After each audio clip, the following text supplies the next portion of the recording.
Hello, everybody. The following is an interview that I had with my professor, Dr. Daniel Levine of the University of Texas at Arlington. A quick caveat, for the first 15 minutes or so, we had some technical difficulties because I forgot to record my microphone into OBS. And so what I've done for this interview is for the first 15 minutes, I have replaced my portions with just a title card and the text of the questions that I asked him, followed by his footage. And then around the 15-minute mark, I turn my microphone on, and so the rest of the interview flows normally after that. So, hope you enjoy. Yes, I'm professor of psychology.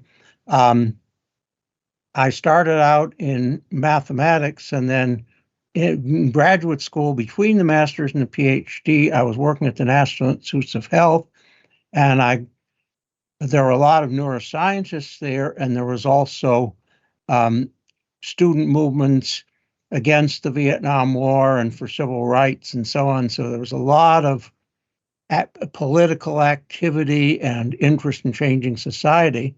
And I decided, well, is there some way I can tie the math to that? And since there were a lot of neuroscientists around and they were saying interesting things about the brain, I just decided to combine that with the math. And so I started out doing neural network modeling. And gradually, my PhD and first appointments were in math, well, applied version of math department. And gradually, I was doing less theorem proving and more modeling and more expository work. So I won't bore people with details, but eventually shifted over to psychology because the psychology people were getting more interested in me. And I've been here at UTA since 1983. And we have a laboratory right now that's doing work on emotional influences on decision making and influence of framing. And recently we've gotten into issues of fake news and disinformation. So we're doing a variety of different things, but all related to emotions and decision making.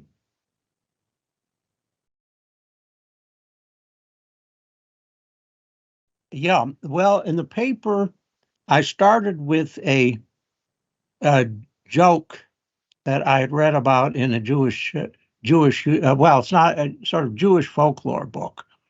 And the joke was that there were two guys named Mendel and Goldberg who were old friends, and Mendel had to move his stuff.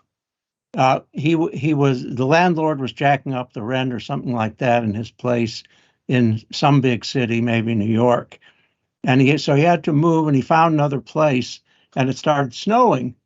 And he was fretting about how he'd move all the stuff in the snow from one place to another, even though they were walking distance.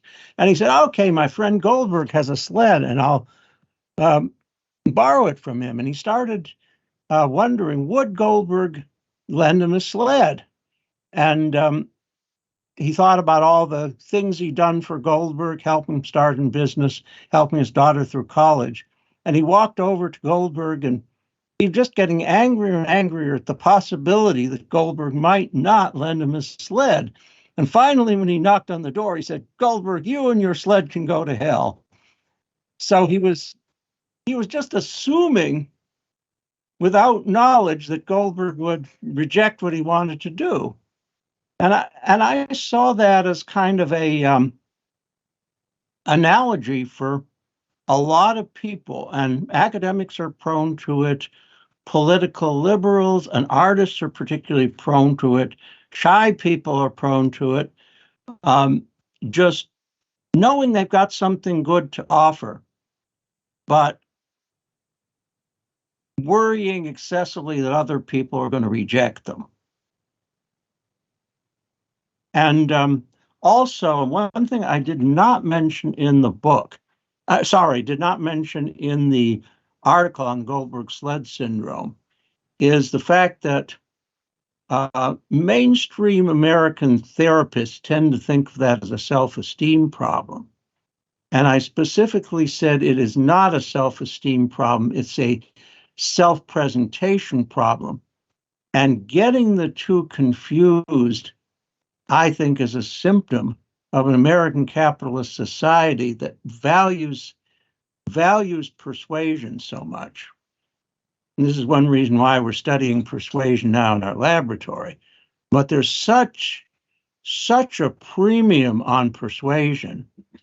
And if you'll allow me to be slightly political about it, I think that's one reason why somebody like Donald Trump managed to get elected, despite the lack of substance or demonstrated ability to do his job well.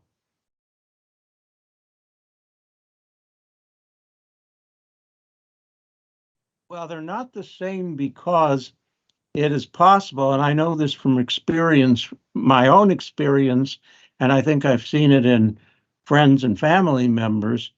It's possible to really feel intuitively that I know something, have an answer, have a good feel for it, but believe that other people are not thinking the way I am and that they're going to reject it. And this even happened to me sometimes when dating. I felt that I had a good good person to offer a girl or later young woman who I was interested in, but that somebody else who was smoother tongued could win her and I couldn't.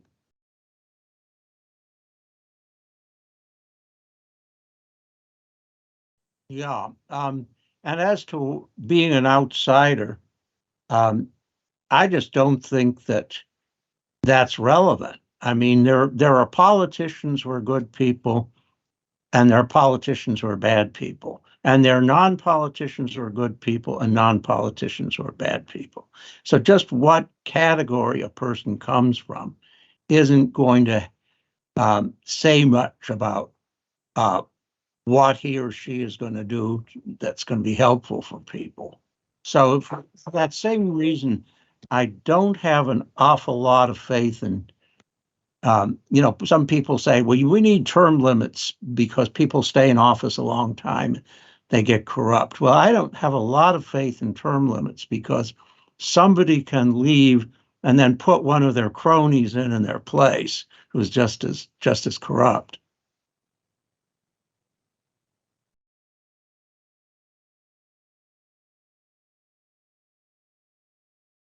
Yeah, well, I wouldn't write books and I wouldn't write articles which have societal implications if I didn't think there was at least a chance of improving things. I'm really, right now, I'd say I'm neither an optimist nor a pessimist.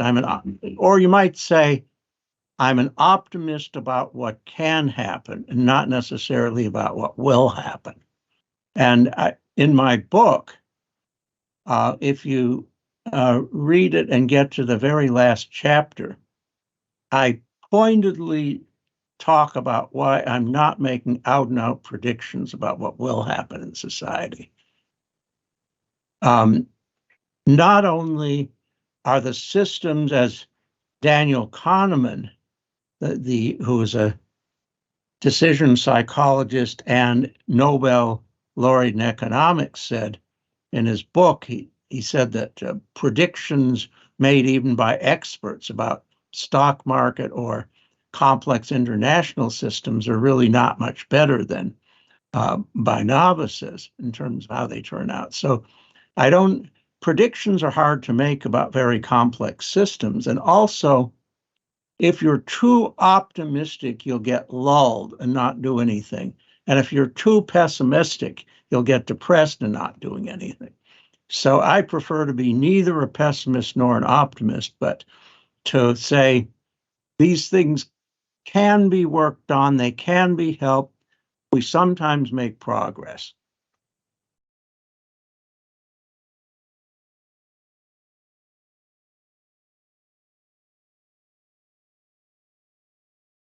Yeah, maybe, maybe. Well, not the. If you can detach the fun and the banter from the views, yes, sure. I'm trying to think of people on a more progressive side who are like that. And the first person that comes to mind is the president of Ukraine, who is a professional comedian. Maybe he does that. I was going to bring up Bernie Sanders. Yeah, I mean he can get earnest and he can get angry, but he also sounds like just sort of a nice grandfather at times. Well, I don't know if I knew better, I would be more persuasive myself. Um, I would sell more copies of my book, et cetera, et cetera. So, um, a little bits and pieces of being engaging. I do think that the people who say that liberals are overly serious or put down people who don't think like them do have a point. Uh, for that reason, I've avoided the woke label. Uh, I've avoided. I haven't really had a lot of contact with people who think differently, but I've avoided the sense of you're an idiot. The facts aren't on your side. Blah blah blah blah blah blah blah blah blah. Because I remember, and this is something that I cite in my book in chapter 4. There was an article in National Geographic, and this was before Trump was in office. It was 2015, and an article by a guy named Achenbach, who's I think a fairly experienced, maybe Washington journalist, about people's attitude toward climate change. And what he said is that he was giving polls as to how many people really believed in human-caused climate change. I don't remember the numbers, but they're in the book somewhere. Maybe I can even find. I've got the book here. But at any rate, what he said is that whether people, okay, less than half of all Americans believe the earth is warming because humans are burning fossil fuels. And then by 2019, there was another poll that had risen to 62% because enough strange things happened to the weather in between that the number of believers started increasing. But at any rate, Achenbach's real point was that whether people are for or against the idea of human-caused climate change depends less on how they've evaluated the science than it does on what tribe or group they are part of. And I confess that even though I'm a scientist, I don't read a lot in science that's outside my field. So I'm, in terms of understanding about climate change, understanding about the,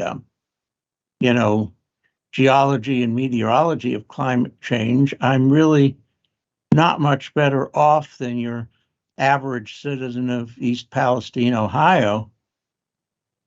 And it's because the people who are part of my tribe say that human emissions are human caused emissions have a lot to do with it, that I believe that. I made a video about this a few weeks ago about how, like, at some level, we're all putting our faith in some institution to give us complicated information. Because unless you directly spend your entire life being an expert in something, you kind of outsource that to other people that do that. And then you hope that you're getting Right. accurate information from them. But then, people who were climate change skeptics or deniers will say that, well, we're putting our faith in an institution that is like corrupt and they're all kind of trying to push a narrative. But then they also put their faith in the opposing institution of climate change skeptic scientists. And even they don't fully understand what those people are saying. So either way, I mean, we're kind of taking a gamble on some level. But I like to think that if you put your faith in the group of people that have the most checks and balances and it has to pass through the most hands, just your mathematical probability of that thing being, just having like falsified data and stuff decreases exponentially, especially when there's tens of thousands of scientists worldwide that it has to pass through. Yeah. Although science can be kind of um, rock-ribbed and challenging its basic assumptions. But this reminded me of another idea I've often had, and that is that one of the reasons even the most um, even the most creative and imaginative and informed of us don't know a lot about these things is that we simply don't have the time or energy to do that. And the reason is because most of us in our jobs and taking advantage and also doing the business we need to do. And in my case, being in my 70s, that includes medical care. Uh, for some younger people, it includes child care. And we don't have in this country the infrastructure that makes these things run smoother so that people will have the leftover energy to really inform themselves on issues. So this is to me is and this is a hard sell to people who haven't thought it through, that we need having a better safety net for child care, for education, for health care, or even for um, supplying food if people are out of jobs. Um, Having all that will give average people more time to understand what's going on around them. It'll have a ripple effect. And we're just not, um, several countries in Europe and Canada, um, possibly Australia and New Zealand, are ahead of us in that. Right. Yeah, and I'm curious to hear your thoughts on this because I've thought about before about like it seems like having things like social safety nets and making sure that people's basic needs are met, to me feels really intuitively like it just makes sense that things like healthcare or things like education should not have a paywall behind them, that your economic status and the accident of where you were born is going to choose what quality of life you get started out with, especially throughout your childhood where you're just at the, the fate of your parents, economic status. But there's a lot of internal messaging that people have in America where it's like, well, that stuff, that's like handouts, that's the welfare state. And it seems like the people that almost push for that the most are a lot of working class conservatives and people that don't seem to understand that, in my opinion, they're arguing against their own personal class interests because they feel like eventually, I don't know if they think that they're just going to work hard enough to become like the millionaire or the billionaire class or something, but like these are policies that would directly help these, people. The bottom, 60% of the country would benefit massively from this stuff, but it seems to be that demographic that is so against it, and that feels like a lot of corporate level kind of propaganda that people have internalized. What are your thoughts on that? And the corporate level propaganda has really, the conservatives have had this gradual increase in this propaganda. Um, I take the years that Reagan was president as kind of a watershed for that, back in the 1980s, because these things have gotten worse since then. I mean, um, when I was growing up, I mean, my parents were well off enough to send me to private colleges, but there were public universities that were nearly free and very, very good education, like City College of New York and the University of California system. Excellent. Now those places cost almost as much, and UTA costs almost as much, I think, as private schools did when I was going. Let's see.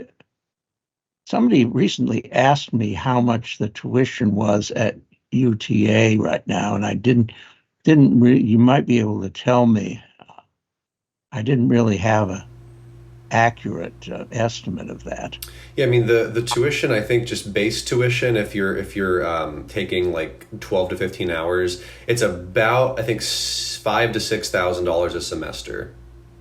$5,000 or $6,000 a semester. Mm-hmm. Now, going to a private university, I paid 1,300, I think, a semester, but that included both tuition and room and board. Yeah, so when I paid to go here when I was a freshman, both for the dorms and the meal plan and everything, that was about 23,000, I think, for the full year. So yeah, I think it's comparable in terms of current dollars to what I paid for at Harvard. Well, what do you think really caused that, and when did you go to college? Um, 63 to 67. Okay, so since the '60s, did that change start in the '80s with Reagan, or when did you start to see that kind of shift? Um, yeah, it very, really very gradual. Um, I think, well, a lot of different things happen concurrently, and I'm still somewhat mystified by why tuition grew faster than inflation. Um, I think I've heard a variety of explanations. One of them is salaries of administrators. Another one is more, more kind of amenities being offered to the students. The colleges compete with each other for the best students, and so that kind of ups the ante in terms of what they offer. And I had the sense of this when I came back to her for a reunion, and I went into the same dining room where I had eaten sophomore through senior year. I was in what was called a house. They have these residential houses where you have a lot of your dorms and your meals and a lot of your activities, and sometimes your tutorials are there, although you're part of the larger university. And I went back to Adam's house where I lived, and there were all these different choices of stuff in the dining room. Different ethnic foods, uh, grilled stuff versus more cafeteria type stuff. And when I was there, we only had a choice of there was a meal and we ate it. We didn't have a choice. Right. And the food wasn't bad. And I was wondering, why did they need to do all this? Why do they need to jack up the tuition so that um, people could eat hummus and tofu and as well as fried chicken? Yeah, I just wonder how much of it is that and how much is... Because, yeah, I don't know that much about the economics of why costs have skyrocketed so much, and what part of that is just kind of like profit incentives, like jacking up, like the more they can charge students, the more they can pay themselves. I don't know how, because I had some conversation one time with somebody who was a conservative, and they laid the blame at the feet of the federal government somehow, like subsidizing colleges, and that encouraged them to increase costs for some reason. I'm really not sure. Yeah. But I know, like, broader economically, in terms of like corporate culture and stuff, that, the wealth disparity between like the top 0.1% and the bottom 90 has just exponentially increased, ever since the 70s. And so that's kind of a thing too, that I wish more people were kind of aware of why that's a bad thing. But yeah, it seems like a lot of economically right-leaning people think that's totally fine. There's nothing wrong with it, because they think that the more you deregulate and the less you tax corporations and rich people, the better that is for the country, because that wealth is going to trickle down and it's going to encourage innovation and stuff like that. What are your Now, thoughts on that? well, yeah, that's true that people have been sold a bill of goods for a long time, and um, part of it is corporations feeling they have responsibility only to their shareholders, not to the communities and not to their own employees. And that attitude, I know economist Milton Friedman, who was my neighbor growing up in Chicago, oddly enough. Wait, Um, really? yes, Whoa, that's um, crazy. I've read a book I of knew his his. son, who has similar ideas, very well. Wow. At any rate, Friedman said, and among other people, that corporations only have a responsibility. It'll be better for society if corporations are absolutely free to make profits. And a lot of people believe that. A lot of people believe that the freedom to make profits is the fundamental freedom in this country, which I don't believe at all. I grew up in um, a family of Jewish um, parents who started out as socialist or communist and gradually moderated and became more mainstream, but were still liberal. And I remember my father, he was a research scientist and doctor and affluent enough, but he believed very strongly in labor unions. And now one thing that's encouraging is the attitude toward unions and the efforts toward unionization are are uh, are now waking up again. And you see efforts to unionize Amazon and Starbucks, et cetera, et cetera. And it's going to take a long time if it succeeds, but that's one sign that at least a subgroup of the population is waking up.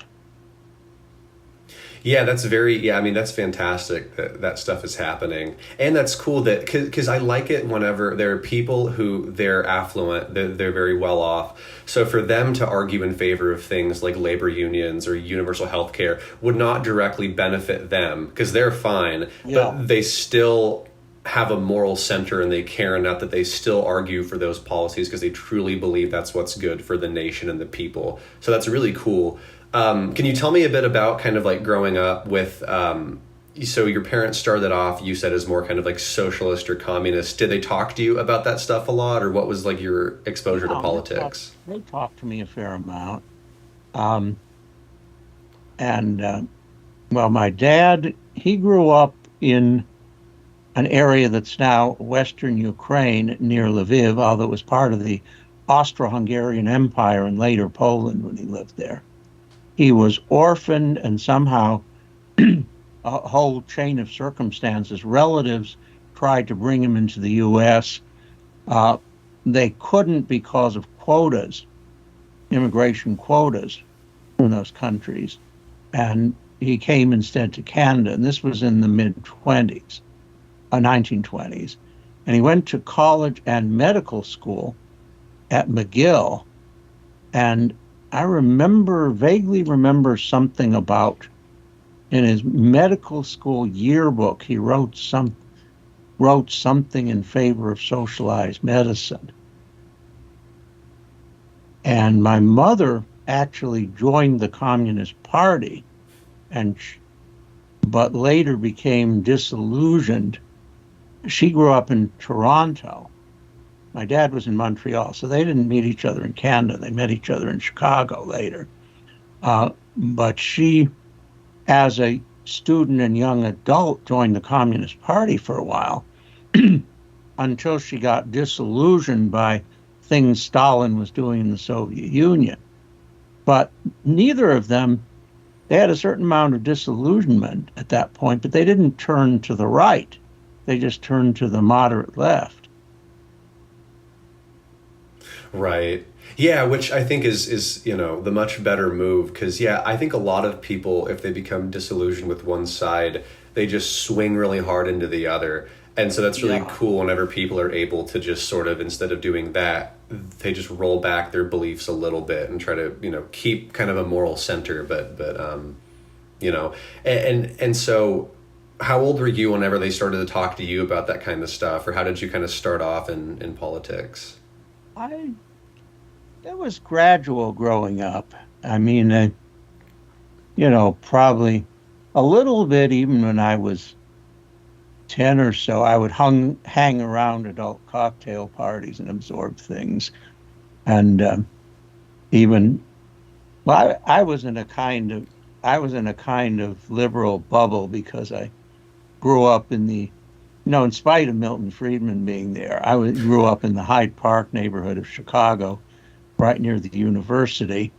And I accompanied my mother to the polls when I was 13 in the 1960 election.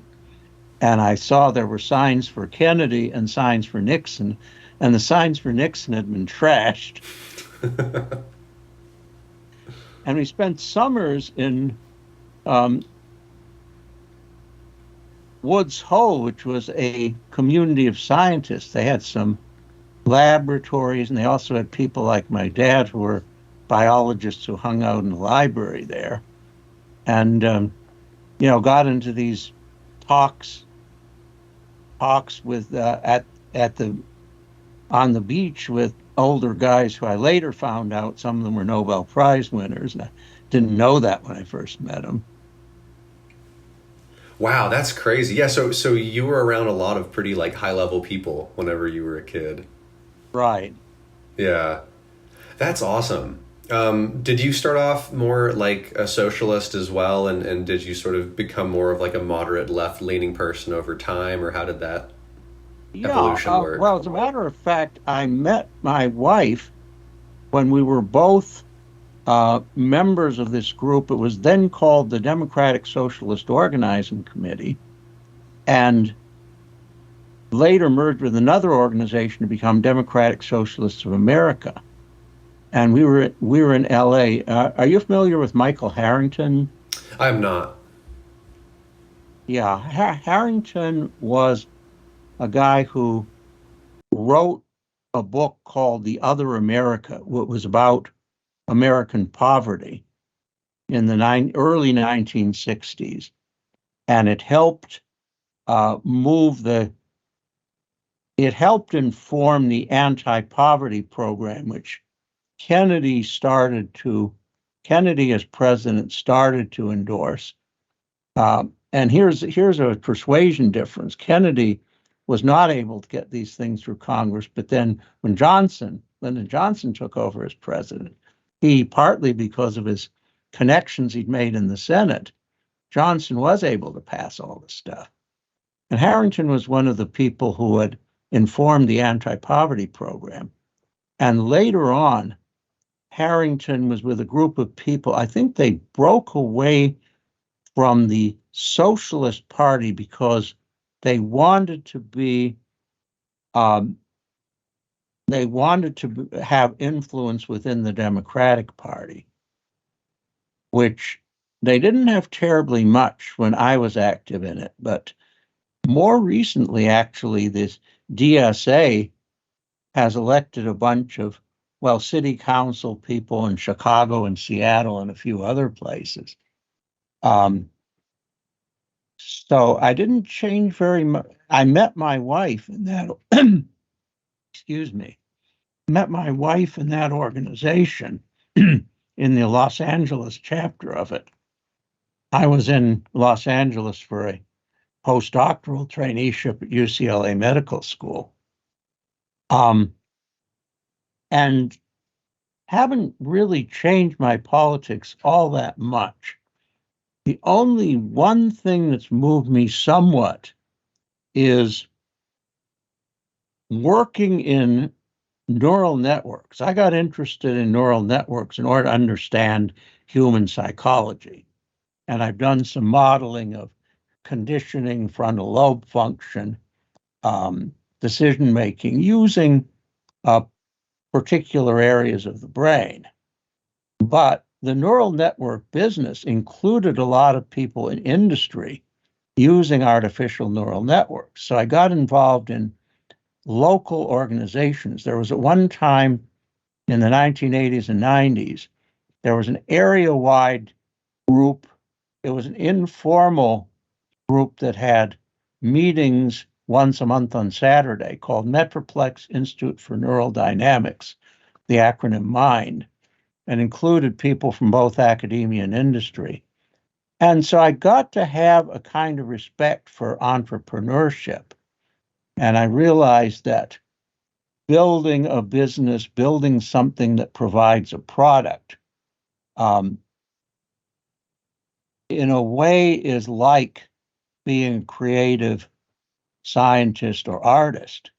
And I got more respect for that. So we need to have a system that provides a safety net and yet also provides ability of people who have ideas outside the mainstream to be creative. And I know a lot of I've read a fair amount of utopian fiction that in various ways wrestles with that or reconciles that. Yeah, because I feel like it's definitely possible to balance both, and we can have entrepreneurs and people that are able to start businesses and still have that safety net. It's unfortunate that there's this narrative in our country where you have to choose. Like, it's either like we're a capitalist country or we're a communist country. And it's like you can make things, I mean, even, exclude small businesses from paying corporate taxes up to a certain size, but then make sure that companies like Amazon or Google or Microsoft are the ones that pay a higher, tax burden, stuff like that. And also, if you have high CEO salaries, make sure that the CEOs pay generous taxes on their own salaries. Right. Well, I was interested in the 2020 election. Bernie Sanders called himself a socialist. Elizabeth Warren called herself a capitalist. But I really didn't see a dime's worth of difference between their policy recommendations, the two of them. Right. I voted for Warren, but I would have been happy with Sanders too.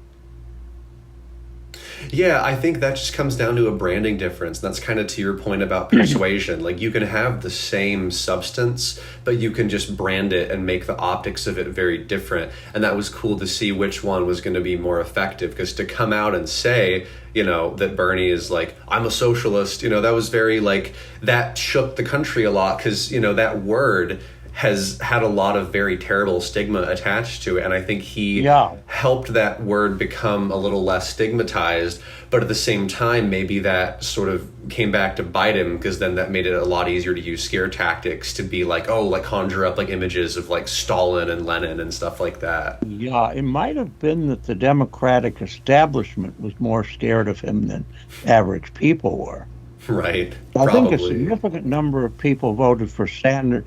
In states like Wisconsin, Michigan, Pennsylvania, I think there were a group of working class people who voted for Sanders and then voted for Trump. Right.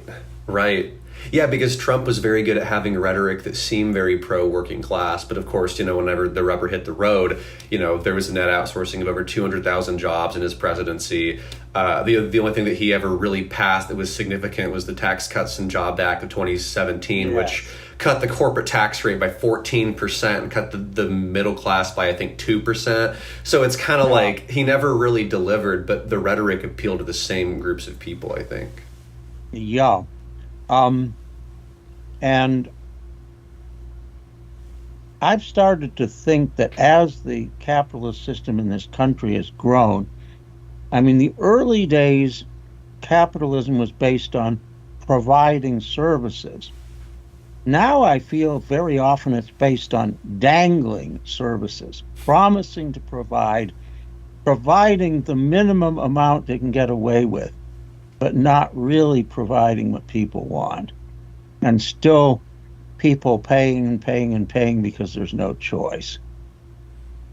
Right. And the nightmare of private health insurance companies and, denying care to people for things like pre-existing conditions or having networks. So if you're out of your little network of hospitals and you get injured, you're just screwed because you're not going to be able to get health care. Right. Stuff like that. It's just crazy. And there's certain industries that I think should not have a profit incentive behind them. Because Yeah. it's just that bell curve of supply and demand and trying to like maximize that curve doesn't line up with the interests of the population and of people more broadly. Yeah. Yeah. So what do you think in terms of like so you grew up caring a lot about politics. You got Yeah. into math and into neural networks, and then you applied that over into psychology. What was your switch into psychology, and why did you make that switch? All right. Yeah. Complex things. Okay. First of all, my getting into math was also related to my background, my family, because my dad initially wanted to be a mathematician, but one of his professors at McGill told him the job opportunities weren't great, and job opportunities for Jewish people in the Depression were particularly bad. So he went into medicine, but he kind of steered me into math to make up for what he couldn't do. And so I actually did, I started out doing math when ages 5 to 9. I was reading books in number theory. I learned a little bit about calculus as well, at least the rules for it and functions. So I was really accelerated in math, and my parents at times tore their hair because I wanted to branch out, and I lost interest in math for a period of time, and then got back into it. Um, but I always had this conflict because I enjoy the kind of puzzle aspect of math. Like I also enjoy word games like Scrabble and doing double cross sticks. So there's this intellectual puzzle manipulative part of me. But there was also it also in conflict with the part of me that wanted to apply it to human beings. And my dad said he went into science. He made some major discoveries on how insulin acts at the cell level in transporting glucose into cells. He said that his motivation was for going into being a scientist was asking why.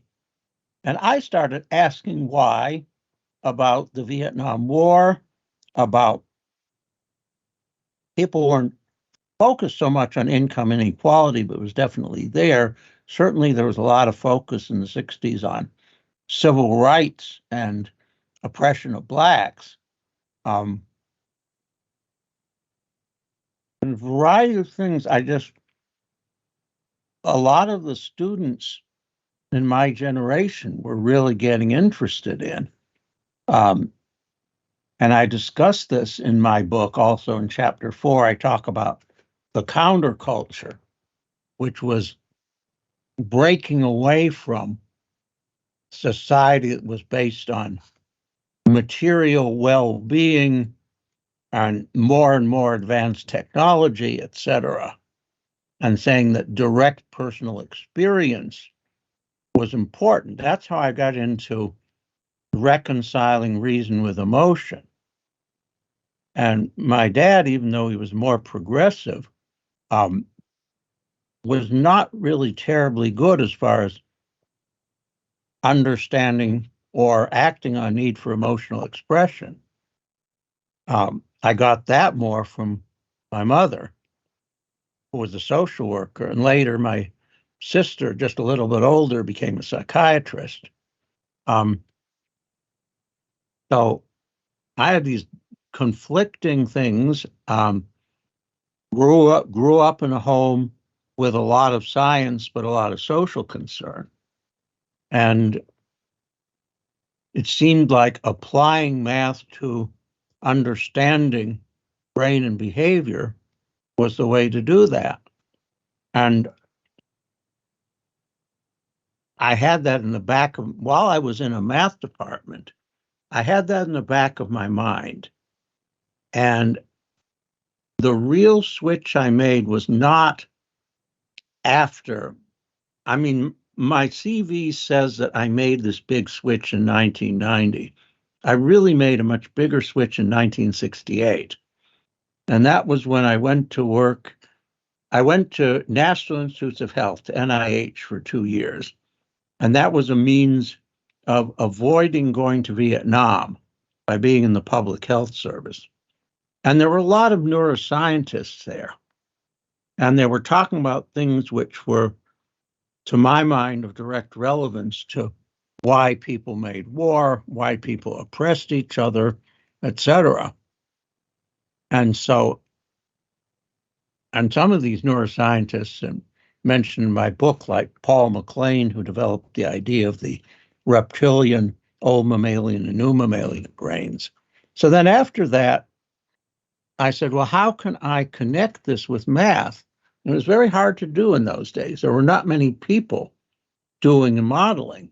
There were not many people didn't have, people went to a big mainframe in another building to work on a computer. They didn't have computers in their offices, or not a lot of software. There was also not a lot of brain imaging, but there were a few people who were connecting it. And I ended up working with one of them at MIT, and that was Steve Grossberg. And he's still one of the big pioneers in that, even though he's over 80. And so my degree was in applied math, but it was, part of it was, my dissertation was proving theorems, and part of it was computer simulations, but it was all related to neural networks. And so I was really, in my early years, I was an academic gypsy, because after working with Grossberg, there weren't a lot of people who were doing the things I wanted to do. So I had to partially disguise myself. I had this postdoc at UCLA Medical School, and I got a couple of papers out of it, but my supervisor had a different idea of modeling that was more kind of at the level of single neurons, even though he was interested in psychology, but still the kind of modeling, it wasn't the sort that I was really interested in. So although I got a couple of published papers out of there, it was a dead end research-wise. And then thereafter, I was in math departments, in the applied section of math departments. 1 year, well, don't need to write down all the statistics, but I had stays at Rutgers, Pitt, University of Pittsburgh, and University of Houston. And again, had some papers in different areas of applied math and mathematical biology, but wasn't really quite productive enough to get a full-time permanent position. Then in the early 1980s, the neural network revolution started being established. More people got interested in it. People, particularly from AI, found that their years and years of neglecting how biological systems work wasn't getting far. So they were getting interested in the neural network idea. So ideas of people like Grossberg and like me, who'd been kind of dormant for a while, started becoming a little more mainstream. And for me, this started with publishing an 86-page review article in the journal Mathematical Biosciences, 86-page review article about neural modeling. And in fact, I titled my paper, Neural Network Modeling and Psychology, a review. That didn't mean it was a review of psychology. It was and in the sense of in relation to. And that came out just as I was coming here to UTA, to the math department. So while I switched from the UTA math department to the UTA psych department in the mid-90s, I was already sort of had one foot in psychology before that.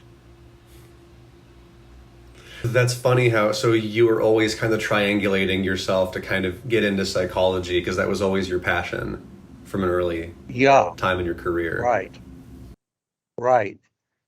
And I did feel that a mathematical model, mathematical modeling of anything, my background in math told me that scientific understanding and mathematical modeling were a way of making things rigorous. Um, so I was really ambitious about modeling, modeling why people don't treat each other well. And I've had bits and pieces of, since the problems are so big, the psychological problems are so big. I haven't always been successful. I've been successful enough to build a career and get tenure and occasional grants, but not to be at the really top of the field because I'm looking I'm looking at the problems that really interest me rather than the problems that are doable. Right.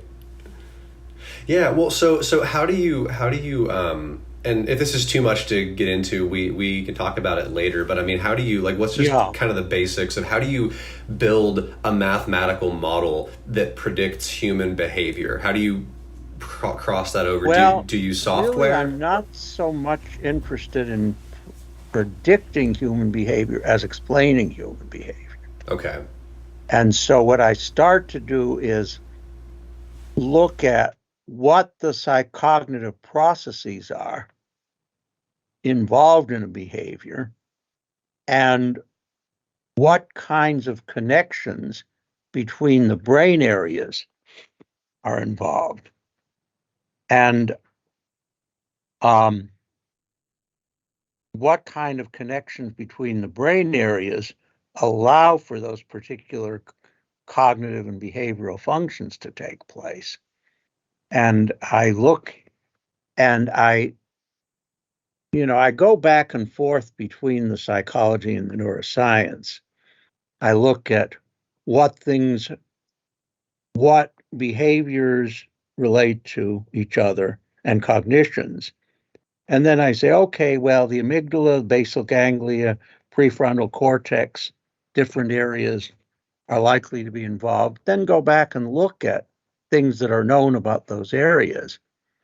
And I have at times likened that um, to, in a couple of publications, I drew maps of the Channel Tunnel between England and France, where um, people, the engineers started from England, started from France, and got the tunnels to meet in the middle. And sort of like one side is psychology and the other side is neuroscience. And is the modeling with equations for cells that represent somewhat simplified and somewhat idealized brain regions um, interacting with each other is where they meet in the middle. That's fascinating. So do you make it on software, or are they just more like conceptual equations and stuff that can be put onto paper? Start with the conceptual, and then if the equations are rigorous enough, uh, put them on software. I started out uh, early stages. I used Fortran. Now I haven't actually done this modeling for several years. Pre-pandemic, I would model in MATLAB, and I'm maybe hopefully getting back into that soon. That's awesome. Where are these published online somewhere, like the files of your models, or do you just have like Um, papers on them? yeah, I've got a lot of papers. You can see some of them on my website. There are some links to full text on some of them. Okay. Would you ever post like the actual files of the models, like the dot, like MATLAB extensions and stuff, for people to mess Um, with, or? I haven't done that. I know some people in the field who have, but I have not. Okay. Yeah, well, that's really, really cool. Because, yeah, there's definitely a weird there seems to be a juxtaposition between logic and emotion, or kind of like objective, like neuroscience and reality, and then kind of our internal experiential realities. But these really are kind of like one and the same thing, aren't they? Yeah, the idea, this again is why I wrote a book about reason and emotion. I mean, people think of reason and emotion as separate, but I think of them as partners, as interconnected. And excessive emotion or inappropriate emotion can interfere with reason. But that does not mean, as even some Enlightenment philosophers thought, that emotion is intrinsically opposed to reason. Right. Well, yeah, I mean, because, like, isn't it the case that the only thing that we ever use reason and logic for is to accomplish goals or solve problems? But those goals and problems are kind of set by our emotions, aren't they? Like, we choose to, like, Yes. we care about human well-being. Yes. And that's an Let emotion, me right? quote from page 60 of my book. I hope you won't mind my reading verbatim a paragraph from my book. No, of course not. Go for It it. deals directly with that. Reason by itself cannot lead us to a democratic and egalitarian society because reason is ethically neutral. My original training is in mathematics, which is based on the distinction between theorems and axioms. Theorems tell you how to get from point A to point B. They are the product of reason. But reason cannot tell you what point A to start from. They are the product of reason. Reason cannot tell you what point A to start from. In mathematics, the starting points are axioms. In society, the analog of axioms is the set of values by which we want to organize our lives. And those values are mainly derived from emotion and intuition. I love that. That's brilliant. That hits the nail right on the head. Yes. Because yeah, and that's why I think this whole thing about, like, I'm not so sure about AI being able to. I mean, people are, like, worried about it destroying us because it's going to have some other end goal. But I'm hard pressed to conceptualize something having an end goal and a desire to do something without having emotion. You know, because that really is kind of the driving force of why we care about anything in politics. Has to come from an emotion of, like, we want to improve some aspect of some person's life somewhere. I mean, I was talking about capitalism going from responsibility toward employees and the community toward responsibility only toward shareholders. Well, reason and technology can be used for either. So how do we decide which one we want? That has to be outside of the realm of reason. Right. Yeah. I mean, do we want to value the ability to maximize profits for its own sake, or do we want to value the maximization of well-being for the most people in society across time?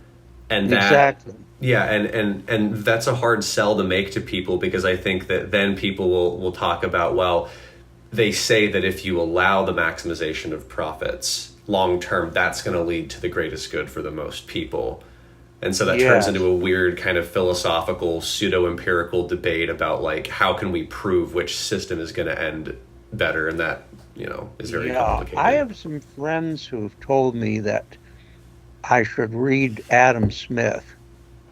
Adam Smith wrote in the late 18th century, and he was kind of the founding father of modern economics.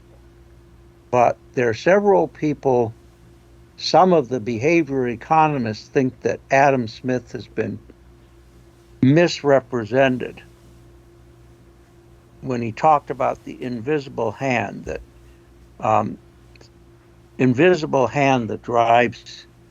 drives things. that Smith has been misrepresented as completely for laissez-faire capitalism, whereas in fact Smith wrote something about moral sentiments as well. So um, people I know who know more about economics than I do think that he kind of paved the way for a more moderate form of capitalism that really does take human welfare into account. So I have to some point in my retirement read what Adam Smith really said. Yeah, I've heard that as well. And I've even heard, because there's lots of conservatives like to point to traditionally conservative economists and say that they kind of were for laissez faire capitalism. But in my experience, very few were. I mean, I've only really read Hayek. I read The Road to Serfdom, but even he isn't Yeah, for laissez-faire capitalism. I mean, he was very much in favor of really. like, yeah, so he was in favor of government regulations in the case of market failures. And so, for example, Mm, whenever there's a thing like there's an inelastic demand, like for a thing like healthcare or something, where yeah, profit motives just don't line up with, I mean, that creates a market failure because that's a point where you can just price gouge people infinitely who don't really have all alternative choices. Like if you can't say no to buying a service, your demand is not really a choice, it's coercion. yeah. And he was in Inelastic favor. demand. Yeah. Yeah, and so he was in favor in some cases of like having regulation, but he's referenced often as somebody who was this like total free market anarcho-capitalist person, which he was not. um, Yeah. so yeah, I'm not sure if Smith was the same way or not, but I've also heard that he was a much more reasonable person than some make him out to be. Yes. Sorry if I'm interrupting, but I No, do want no. to make a point about AI, and that is that AI, like any other technology, can be used for good or evil. And um, in principle, if we understand how emotions are constructed, we can create emotions in AI. And as a matter of fact, one of my mentors, who I mentioned in the last chapter of my book, John Calhoun, developed the idea of a compassionate revolution. And he said, well, the compassionate revolution would depend on, in part, on, among many other factors, of reducing the world's population. And that reducing the population, he had some calculations which I didn't quite understand.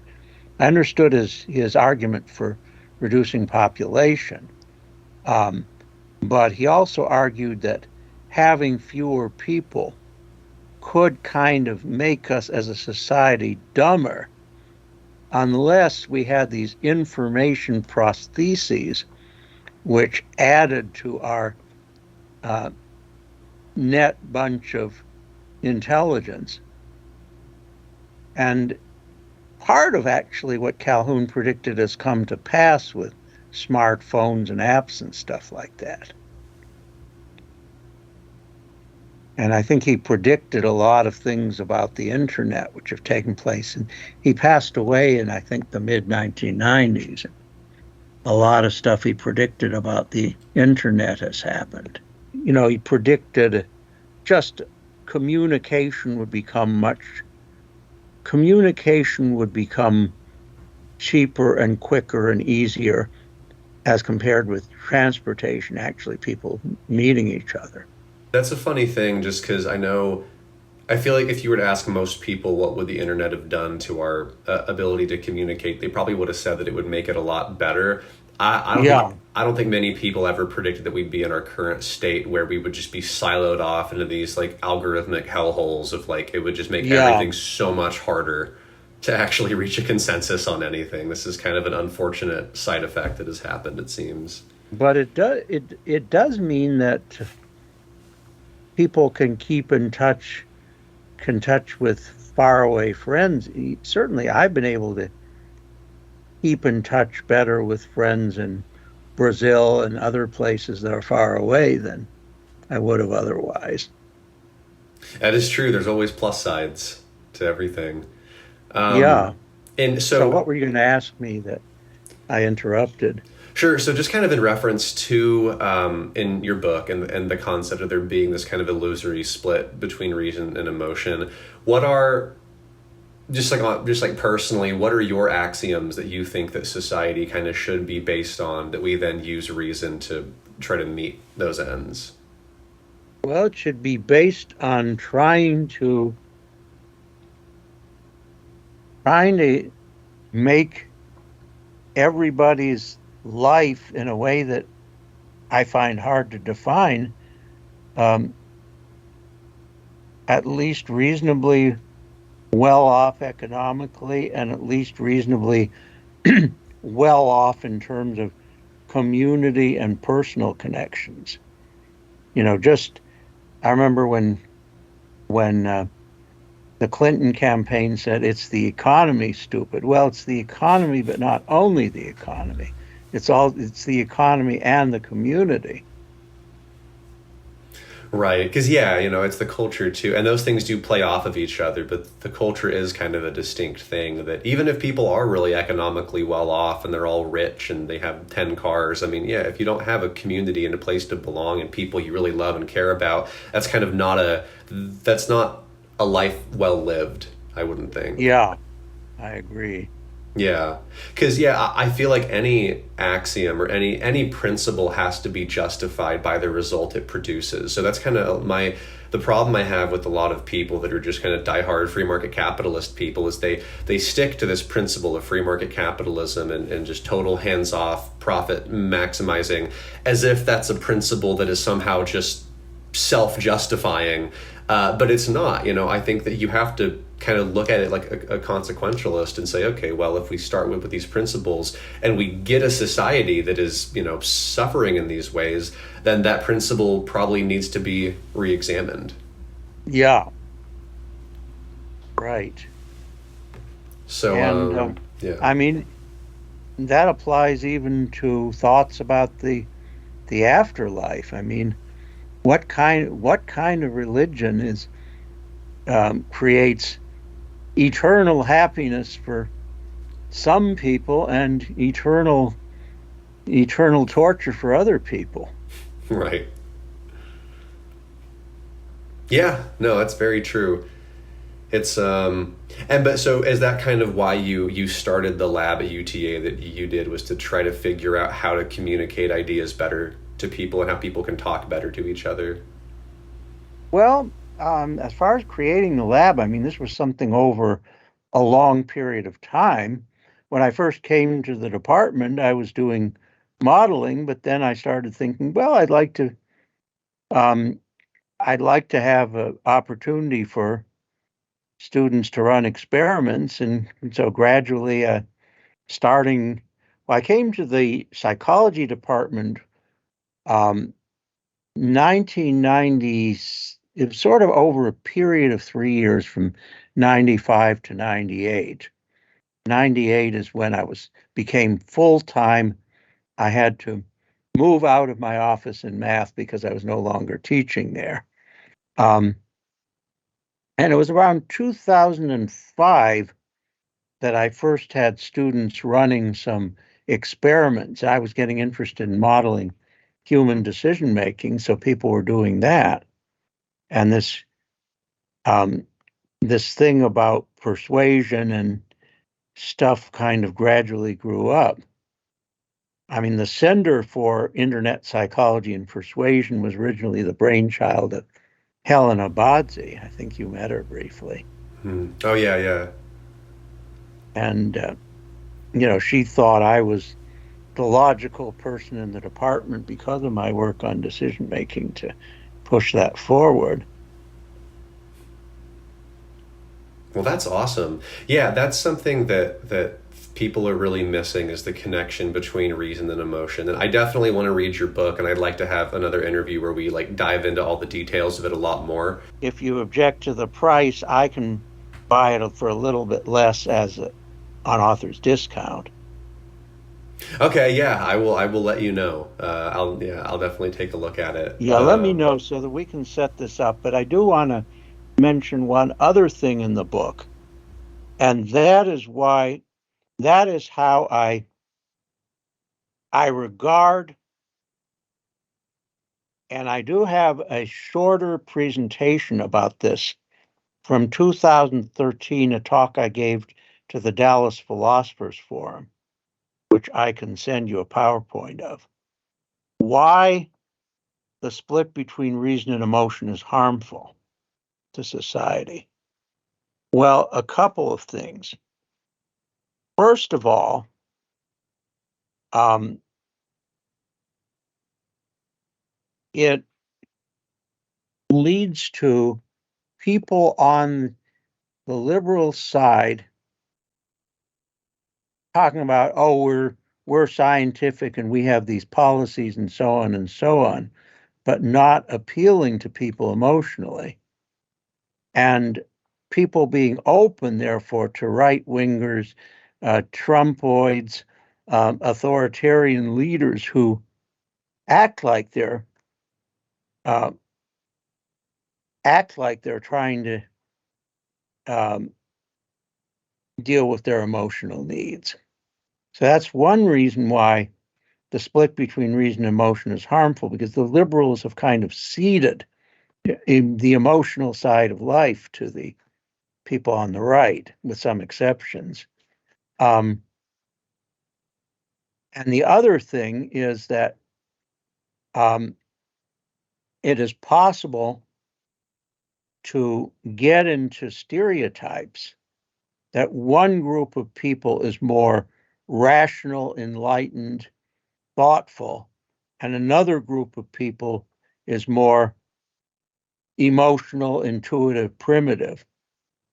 And if you look at um, prejudice against women, against people of color, and against LGBTQ people, all of them have at times taken on that trope of the bad people are more emotional and more primitive. Right. Right.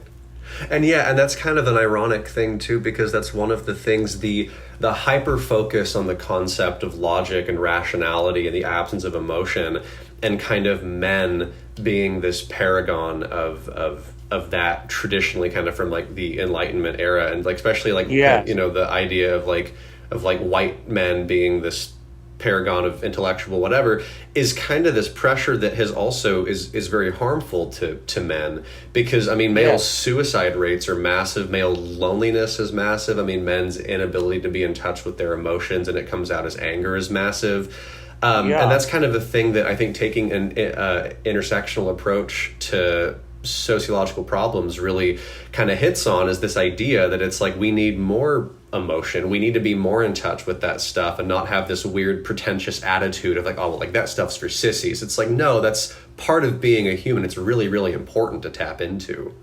Yeah. Well, um, I mean, that was very, very, very personal for me growing up. And part of my getting into this work and ultimately this book was um, accept my relationship with my father, um, accepting the logical humanistic part of him at the same time as I broke away from his kind of emotional closeness and set out to model a type of man, and that there was in the on the heels of the women's movement when I was growing up, there was a little bit of a men's movement like that, but it didn't get as far as I would have liked. And now we're seeing a resurgence of a more toxic kind of masculinity. Right. And in fact, I'm reading a book called Jesus and John Wayne about the toxic masculinity emerging among evangelical Christians. Right. Yeah, because that's something that I think also that that's the thing that I wish people on the left would also get better at talking about. Because I don't like the term toxic masculinity because of how it's been branded, and it feels like a pointed criticism of men themselves. Even though whenever you delve into the substance of what it means, it's super accurate and it describes Yes. the problem pretty well. But a lot of kind of online left feminist Twitter people use that term in this really, it's a way that almost feels like it's blaming men for their own problems.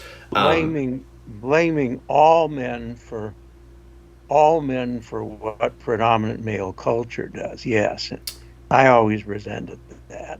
Yeah, because instead of tackling the values themselves and how it's not good for men to internalize stuff like this. It feels like it can turn into, at times, an attack on men, or just men Yeah. being men themselves, and that's also not a good thing. But that's getting better, I think, and there's a lot of commentators online that are talking about men's issues from the Yes. left that is Yeah, healthy. there's an organization called Promundo. I think they've changed their name to Equimundo that's dealing with this stuff.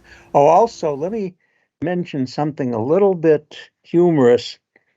A book that I reference a few times in my book uh, by Michael Lerner.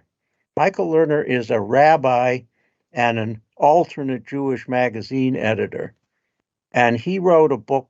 He wrote several books. One of them is called The Left Hand of God. And it's about how religion can be made more humanistic and less orthodox. And Lerner is on the left, but he's critical of some of the very things you're saying about the left. And he talked about he mentioned one place where he was at some, I don't remember exactly how it went. He was some meeting of some left-leaning organization, and there was a guy there who was kind of frustrated. And Lerner heard him saying, "I can't help it if I was born white and with a penis." Right. Yeah, because, the problem is never with people and what they are. The problem is with kind of like cultural hegemony and values Yes. that people internalize. And I think that's something that people on the left forget, because I think that the ideas on the left are very, very good, but a lot of people in general are going to take ideas and run with them and channel their own kind of personal anger and problems and resentment into it. And that goes for people on the Yes. left too. So there's a lot of bashing of white people and bashing of men, and like the white men thing that does get a little Yes. bit on the nose. That there are definitely apt criticisms to be made of some of the values and cultures of that demographic, but it should never be an attack against being white or being a man itself, because that's just, Absolutely. you don't choose to be born with any traits. There's like nothing wrong with any person. Yeah, and So they hurt their own cause, and they lead to the rise of people like DeSantis who are saying, you yeah. can't. They're trying to ban all criticism of white people, etc. Right. Oh, and I was Paul Krugman had one of my favorite economists had a op-ed in the New York Times in which he was talking about some disinformation where some folks on the right are blaming progressives for the East Palestine, Ohio derailment, Hmm. because they're saying, well, this was something bad happened to a conservative white working class community, so it must have been those nasty woke progressives who did it. Right. Of course. Yeah, but now, I'm glad that there's stuff coming out about how, and I just learned this recently, but, the Trump passed, in one of the deregulation bills he passed was actually specifically a bill about train brake regulation, for brakes of Right. that type of train that he deregulated back in 2017 or 18, that in Yes. some way led to this. So it's kind of like, but people, it's complicated, but of course people don't like to hear that because they want it to be the evil progressives that did this. And there was an article in one of the left-leaning journals that we get is in these times, and they had an article that was kind of semi-advocating nationalizing the railroads. And one aspect of it is how much passenger train service has deteriorated since I was a kid. Um, I mean, you may not be old enough to remember this, but when I was um, when I was 13 years old, I took a very comfortable overnight train from Chicago to New York, which had sleeping and dining, etc. Wow. And that doesn't exist anymore. Yeah, yeah, no, it doesn't. That's crazy. It should still exist. It's probably cheaper than flying and less stressful. Yeah, it could be cheaper than flying. It isn't actually. I actually one time looked into trying to get from here to New York by train. Um, and it turned out I would have paid nearly as much as I did for the plane. And also, it would take one whole day to get by train from Fort Worth to Chicago, and another whole day to get by train from Chicago to New York. Right. So maybe there are kind of some disadvantages too. So it wouldn't have helped any. Yeah. Yeah, But which I what? guess that's kind of one of the things why I think it was Elon, right, or some person, they were trying to kind of build a hyperloop or those like super high speed maglev train type of thing. So that could be Yes. a future, but of course with kind of the infrastructure of how America is laid out, that kind of stuff might not be practical for long distances. I don't know. Well, I think certainly intercity train service for medium length things could work, like from here to Oklahoma City or even St. Louis. Right. Yeah, I guess we'll see. Um, but yeah, so I guess I'm gonna get ready for to come to lab here soon. But I guess Oh, yes. do you want to make any kind of closing statements, and then we can do this again soon about your book? Yeah. As far as closing statements, I what could I add that I haven't said already? I believe in what society should be, and um, as long as I'm healthy and working, and uh, like Goldberg and a Sled, I'm not terribly good at one-to-one persuasion, but I'm a pretty good writer and a pretty good thinker, and those are what I use um, to let people know how, in addition to the split between reason and emotion, we have a split between academic disciplines. And we have a split in this country, many people not believing that psychology of the individual can relate to understanding of society. They believe that there are just interests uh, out there, and that kind of take for granted they're going to be economic interests. And I say, well, economic interests are peopled by people. They're people who have brains, who have thoughts, who have emotions, even if they suppress their emotions. And we want to understand what makes them do the things they do. And this is what, in a small way, I feel I can contribute to making making science part of the solution instead of part of the problem, as we used to say in the 1960s. And you talk about enlightenment. I mean, one of the big themes in my book is combining the best of the Enlightenment with the best of Romanticism and the counterculture. Yeah, yeah. Well, that's very well put, and I think yeah, in reference to contributing to the field, I mean, you've done an incredible job, and continue to do so. And it's been great to talk to you, Dr. Levine, and let's definitely do this again soon. Yes, and let me know about the book and when this is going to be. Yes, sir. That sounds good. I'll see you soon. See you soon. Bye. Bye.